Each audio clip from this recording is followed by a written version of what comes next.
आप लोगों ने एक चीज़ नोटिस करी है, हम सबकी लाइफ में ऐसे लोग ज़रूर होते हैं जो हमारी खुशियों के टाइम पर, हमारी हैप्पीनेस के टाइम पर तो हमारे सबसे बड़े गेस्ट बन जाते हैं। वो आने के लिए मोर देन वेलकम रहते हैं। लेकिन जब भी बुरा टाइम आता है, मुसीबत का टाइम आता है, दुःख आता है, तो वो लोग ऐसे गायब हो जाते हैं जैसे वो कभी एग्ज़िस्ट ही नहीं करते थे। और सबसे वियर्ड बात तो ये है कि जब हमें उन लोगों की सबसे ज़्यादा ज़रूरत होती है, तब वो हमें इग्नोर करने लगते हैं, बहाने बनाने लगते हैं बचने के लिए। और जब उन्हें हमारी ज़रूरत होती है, तो हम लोग उनके लिए हमेशा अवेलेबल रहते हैं। अब एक सवाल, क्या ये वाक़ई में कोई रिलेशनशिप है भी या सिर्फ़ वन साइडेड इमोशनल डिपेंडेंसी है? हम लोग क्यों नहीं छोड़ पाते हैं उन लोगों को जो हमें अपनी कन्वीनियंस के हिसाब से याद करते हैं? हम लोग क्यों उन्हें बार-बार सेकंड चांसेस देते रहते हैं, जो लोग हमें इग्नोर करते हैं? और सबसे बड़ा सवाल, क्या हम प्यार को, लव को गलत समझ रहे हैं या फिर हम खुद को वैल्यू नहीं कर रहे हैं? दरअसल जो टॉक्सिक लोग होते हैं ना, वो हमेशा सेम नहीं रहते। वो चेंज होते रहते हैं और वो हमेशा टॉक्सिक रहते भी नहीं हैं। कभी तो वो बहुत स्वीट रहते हैं, कभी वो बहुत केयरिंग लगते हैं, कभी वो आपको बहुत इम्पोर्टेंट फ़ील करवाते हैं। इनका ना लेकिन जो पैटर्न होता है वो बिल्कुल सेम रहता है हमेशा। अगर वो खुश हैं, वो बहुत हैप्पी हैं, तो आप उनके लिए बहुत इम्पोर्टेंट हो। अगर वो लोग उनको नीड है आपकी, तो आप उनके लिए बहुत इम्पोर्टेंट हो। लेकिन अगर आप टूट रहे हो, उनका कोई लेना-देना नहीं है, आपको ज़रूरत है, तो आप अलोन रह जाओगे, लोनली रह जाओगे, फिर उनको आपसे कोई मतलब नहीं है। और ऐसे में ना इंसान समझ नहीं पाता कि वो किसी रिलेशनशिप में है या वो सिर्फ़ यूज़ हो रहा है। पता है सबसे ज़्यादा डेंजरस लोग ना वो नहीं होते जो आपको हर्ट करते हैं, बल्कि सबसे ज़्यादा डेंजरस लोग वो होते हैं जो आपको कन्फ्यूज़ करते हैं। कभी तो आपको ऐसा लगता है कि वो इंसान आपको अटेंशन दे रहा है, कभी वो अचानक से आपको इग्नोर करने लग जाता है। कभी वो आपके टच में रहते हैं, तो कभी अचानक से गायब हो जाते हैं। तो हम कन्फ्यूज़न में रह जाते हैं और हम हर बार यही सोचते हैं कि हो सकता है अब चेंज हो जाएगा वो इंसान, अब चेंज हो जाएगा। लेकिन सच्चाई तो ये है जो इंसान अपना पैटर्न नहीं बदल पा रहा है, वो इंसान अपना बिहेवियर, अपनी फ़ितरत कैसे बदलेगा? देखो सिंपल सी बात है, अगर कोई इंसान सिर्फ़ अपनी ज़रूरत के टाइम पर आपको याद करता है, आपके दुःख में वो इंसान गायब हो जाता है, बहाने बनाता है और आपकी खुशी में वो हमेशा शो अप कर जाता है, आपकी खुशी में आने के लिए हमेशा तैयार रहता है, तो समझ जाइए कि वो इंसान आपकी लाइफ़ में सिर्फ़ अपने बेनिफिट्स के लिए है। क्योंकि हर बार आप उसे समझते हैं और इमोशनली खुद को ड्रेन कर लेते हैं।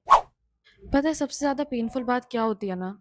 तुम उस इंसान के लिए हमेशा अवेलेबल रहते हो, जो तुम्हारे लिए कभी अवेलेबल रहा ही नहीं। तुम उसके कॉल्स का वेट करते हो, उसके मैसेजेस का वेट करते हो, उसके रिप्लाइज़ का वेट करते हो, उसके मूड स्विंग्स को हैंडल करते हो, हर सिचुएशन में उसको समझते हो। लेकिन वो इंसान तुम्हारी फीलिंग्स को तुम्हें कभी नहीं समझता है और धीरे-धीरे करके ना हम इस वज़ह से खुद को लूज़ करने लग जाते हैं। अब एक चीज़ समझना बहुत ज़रूरी है, हर किसी को अनलिमिटेड एक्सेस देना ज़रूरी नहीं होता है, क्योंकि हर इंसान को अपना फुल एक्सेस देना खुद को डैमेज करने के बराबर ही होता है। हर इंसान को अलाउ करना कि वो अंदर आए, आप उसे फुल एक्सेस दे रहे हैं, ये ज़रूरी नहीं होता है, ये प्यार नहीं होता है। प्यार का मतलब कई बार खुद को प्रोटेक्ट करना भी होता है।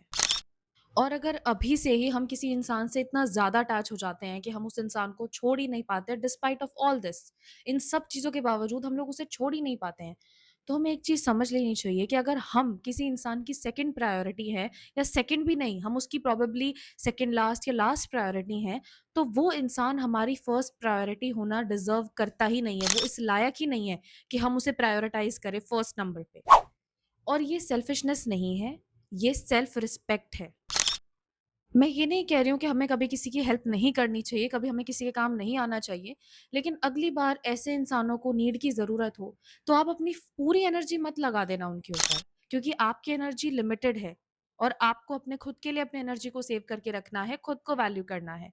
तो नेक्स्ट टाइम जब भी उस इंसान के लिए अपने आप को पूरी तरह से लुटा देने का, पूरी तरह से समर्पित करने का आपके मन में ख़्याल आए, तो इस चीज़ को ज़रूर याद करना कि आप सिर्फ़ खुद को चूज़ करेंगे सबसे पहले। आप अपना 100% नहीं देंगे। वेल आई नो दिस कि लोगों को छोड़ना इतना आसान नहीं होता है और जब हम लोगों को छोड़ रहे होते हैं तो हमारे दिमाग में एक सॉन्ग भी आता है, अभी ना जाओ छोड़ कर के दिल अभी भरा नहीं। लेकिन फिर भी आपको खुद को कंट्रोल करना पड़ेगा और उन्हें जाने देना होगा। अभी जाओ छोड़ कर कि दिल तुमसे भर गया है। एनीवेज़ जोक्स अपार्ट, गाइज़ वैसे आपको मेरी सिंगिंग कैसी लगी ये भी ज़रूर बताना।